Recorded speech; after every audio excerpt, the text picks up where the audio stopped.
bull studies for 8 to 12 weeks with soccer moms. As Dorian Yates said about Mr. Mike, a bag of shit that gets bigger is a bigger bag of shit.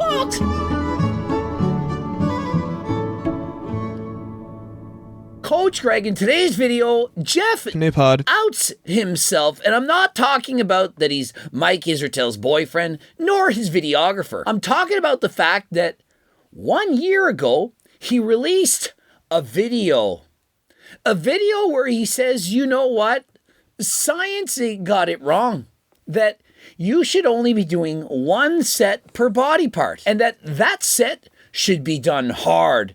You know, just like Mike Mentzer. And bigger and stronger than Mike Mentzer. That's it. Yeah. So all of a sudden, that changes the game. Yeah. I'm more educated than Mike Mentzer. I know more things than Mike Mentzer. And bigger and stronger than Mike Mentzer. Mr. Mike Israel said that nothing that Mike Mentzer was valid. That he was in the 80s, that what could they possibly know? That the way he thought about training or diet and so on was useless, that he'd already thought of that. The reason people getting Mike Mentzer, as far as I can tell, is a few things. One, he had a cool mustache. Legitimately, I think people just into that 80s look. Well, Mike, Jeff Nippard seemed to find a study to back up Mike Mentzer. One of the most common fitness myths is that your workouts need to last at least an hour or they're a waste of time. That is not a common fitness myth. That is not even a fitness myth at all, that it has to last at least an hour. What people actually know is that your workout shouldn't last more than an hour, that if you're training in there for hours on end, that it's essentially a waste of time. There's only so much you can do before your body starts to get tired. Jeff starts off his prepositioned video by making up a lie. That lie that you need to train at least an hour for it to be effective. What do I say? 150 minutes of zone 2 cardio a week. My own personal workouts, full body, twice a week. Do you really think that it doesn't work until you get to an hour? 59 minutes in, now the gains are about to start. Doesn't work like that. The reality is, getting in shape requires way less time in the gym than most people realize. A brand new study from this month found that just 1 hard set for each exercise was enough to build new muscle. And they only trained twice per week with full body workouts. Oh, and they were experienced trainees. Here's the problem.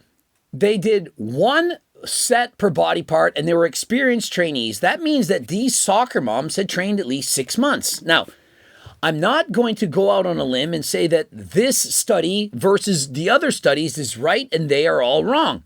Remember, studies, if you cherry pick them enough, you can make them say whatever you want. And how do we know that to be true? Well, Jeff Nippard in other videos will say, hey, this study, it was just released. You need 43 sets per body part. I know, it's astounding. And so here's a brand new program. Hey, there's 50 plus sets in it. Remember that workout program which Solomon revealed had over 50 sets per body part? Or what about all the other evidence that says you need 10 to 20 sets per body part? What about that? And so remember, it's how hard that you train. The harder you train, the fewer sets that you need. The more of a beginner you are, also the fewer sets that you need. If you train like this, 1 set hard, you really have to push yourself. And so I demonstrated this in the gym. I was doing my lat pull downs as well as the abductors. And you could see I had trained to failure. But did that mean I needed to stop? Whatever happened to going to the gym and finding ways to make the sets harder? Forced reps, drop sets, having your partner help you out, pausing the weight, squeezing, feeling the muscle. There are ways to make workouts harder. The problem is Jeff Nippard had been bamboozled, seduced by Mike Israel. Mr. Mike told him no, 2 or 3 reps in reserve, that you have to train easy. So if you're limited on time, just do 1 hard all-out set for each exercise and get in and out. All this does is prove that whatever you want to do, you can cherry pick it. And so what did Jeff Nippard want to do? He wanted to sell you more programs. I mean, how many times is he going to reinvent the wheel?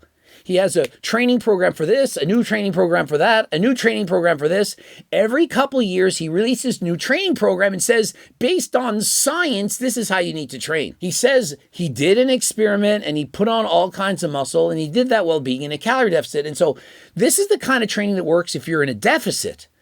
What will be the next one? When you're main gaining like Coach Greg? Oh, new science reveals that main gaining is optimal. I've said this for years, and so eventually a study will come out And it'll say you don't need to bulk 500 calories to put on muscle, that main gaining is the best way. Then there'll be a new program released saying if you're in a bulk, you need to train this way. Only thing missing is Jeff needing to come out with a new program saying it's all about the cardio. You should be doing cardio 7 days a week like Coach Greg, racing bikes, and lifting 2 days a week. And that's optimal. Mike Menser knew it. The response to that, he's doped under testosterone, not comparable. I mean, people can spin it any way they want. Mike Menser, we know, is not 100% natural. And so because he's on steroids, he only needs to do 1 set to grow. Wouldn't it possibly be the opposite? Because he's on steroids, he can handle more volume and do more hard sets. My personal opinion is this, and I've stated in previous videos, because I don't flip-flop based on bullshit science studies that are meaningless because they have a sample size that's too small. They don't do the studies long enough, or they don't do the studies for a long enough period of time, nor with enough participants to make quantifiable statements after all. And so what I previously stated is that if you're on steroids, you need to train the same as if you're not. And so why is that? Well, consider this. Let's say you're doing 405 pounds for 8 reps on the deadlift. And now you're on steroids and you've been training for a month. Instead of 405 pounds for 8 reps, perhaps you're at 475 pounds for 8 reps. And so you're lifting a heavier weight, you're progressing more quickly.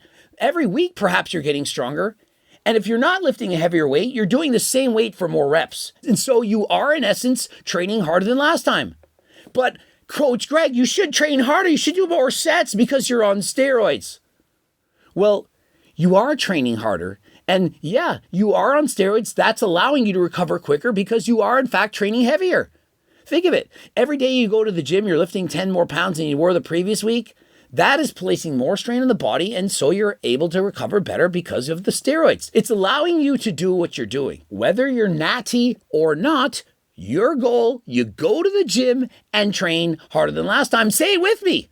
Harder than last time. Dorian Yates did that. That's what I based my training, his style of training. Understand this. When Jeff says to go 1 set all out, for most people, that is not going to be enough. It's enough to build muscle, but it's not optimal. If you do more than 1 hard set, you're probably going to build more muscle.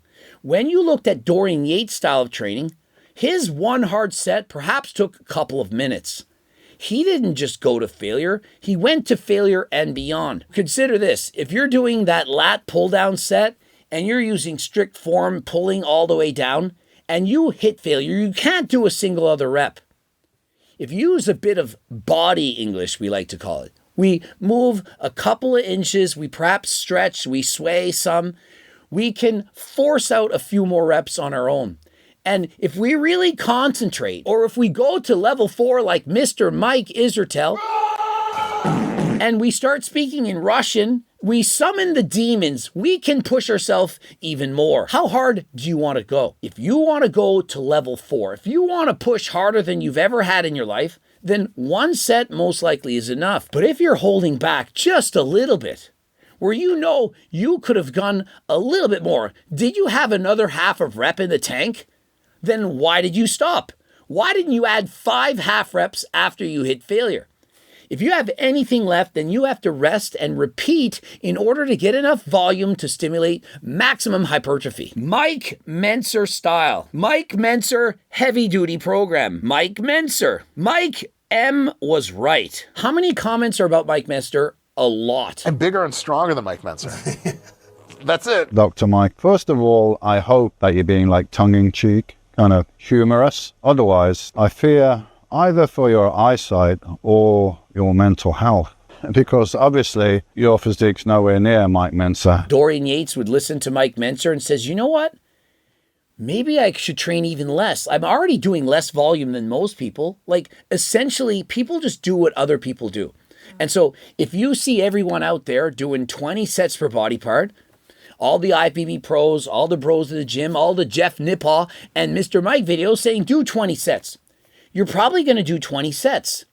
But if you're smart, you're going to think, just because Jeff Nippard and Mr. Mike said, that doesn't mean it's correct. Just because everyone else is training that way, that doesn't mean that's correct. And so you start thinking, what if it's not 20 sets? What if it's 12? And so you start doing 12 sets and you're thinking, well, you know what? I feel better. I'm getting less injuries. I'm growing. Maybe it's 12. But then you listen to Mike Mentzer or Dorian Yates and you're like, how many sets do you do? And they're like, 2. You're thinking, okay, maybe 12 sets is too much. I'm going to take it down to 6.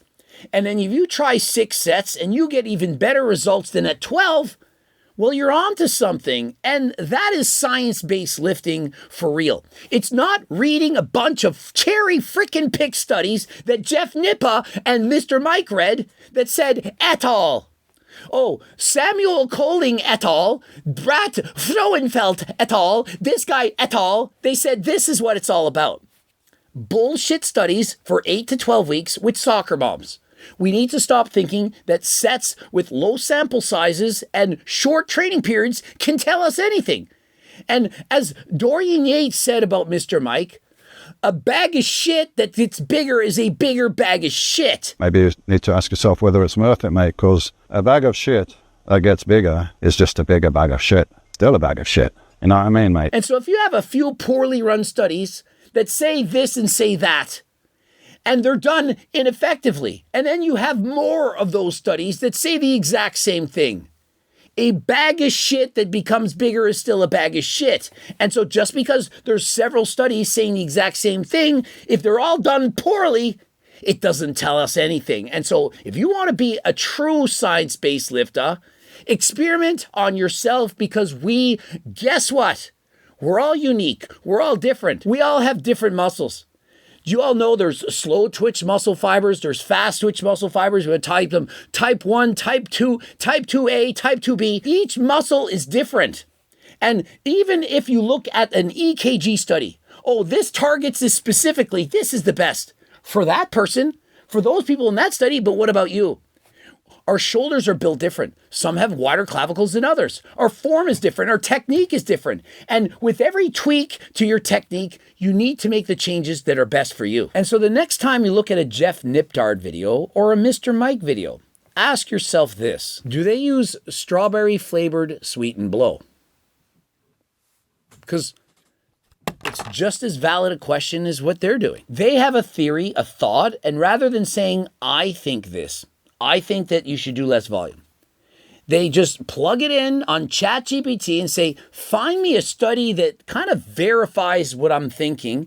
And then rather than saying what they think, they just say et al. Said this.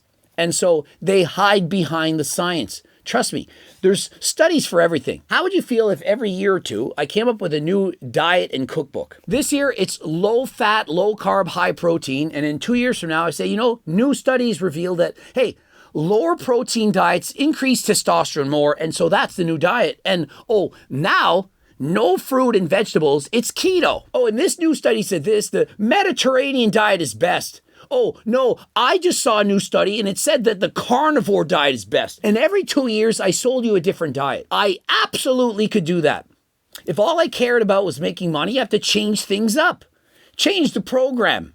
This is the new way to train. This is the new way to diet, the new way to do cardio. And how hard do you think it would be to find a study to back up every single diet that you want to follow? Whatever diet you want to follow, if you ChatGPT it, find me some references to prove that this diet is best. They're going to find it. And so what you need to do is to cut through the bullshit. Realize that all these studies are just studies. Make them what you will, but you have to experiment on yourself. And so whatever diet works best for you, I don't care which one it is. Perhaps it is keto. Perhaps it's carnivore. Perhaps it's my circle diet. Perhaps you are more full from eating from my cookbook. And if you are, code Greg 15% off. And while you're at it, don't forget to use Turk Builder Max and Turk Platinum. One thing that won't change is this is authentic ajuga from Uzbekistan, that it's not the carbon copy plant cyanosis. We have chain of custody receipts. I'm challenging anyone to sue me to say that I'm lying. I challenge you. We have chain of custody proving we're not lying and proving that others are. And so if you want to see that in court, you want to see these other companies have to prove that they're selling actual ajuga when I have proof that they're not. My first challenge, of course, is to Derek from More Plates, More Dates, Gorilla Mind. Notice how he hasn't even responded. How many times have I called him out? And so, is there even one person thinking that I'm lying? I've been vindicated already. They've already been tested from other people. I didn't pay them to test me, and they proved it. They showed the results. And so, if you want actual Ajuga, you got to get it from HCLT Supplements. Code Greg, 15% off. Now, don't forget, we are going to the moon. HCLC Supplements, unbelievable, the news that's in store. If you want to be an affiliate or a sponsored athlete, apply by clicking the link in the description. And if you're trying to carry our products in your gyms or your stores, click the link and apply right now. Subscribe, click the bell button, comment to boost the algorithm, like the video if you liked it. Don't forget to watch one of those 2 bloops. And until next time, I am out.